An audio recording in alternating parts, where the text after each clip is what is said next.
இப்படி தான் வேக விட்டுருக்கேன். புதினா அரைச்சேன் இல்லையா, புதினா, வெங்காயம், வரமிளகாத்தூள், உப்பு, மஞ்சத்தூள், இவ்வளோ தான்.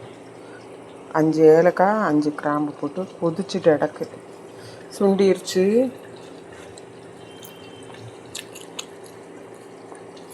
இன்னும் கொஞ்சம் வேகணும், அதனால சிம்மரில் வச்சுருக்கேன். அது முழு கோழியாக கொடுத்து விட்டாங்க. இன்றைக்கி வந்து இது இல்லையா, பக்ரீத், அதனால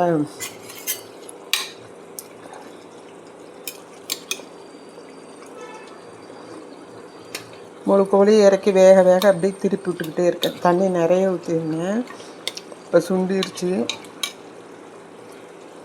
இப்படி வச்சு வேக வைப்போம்.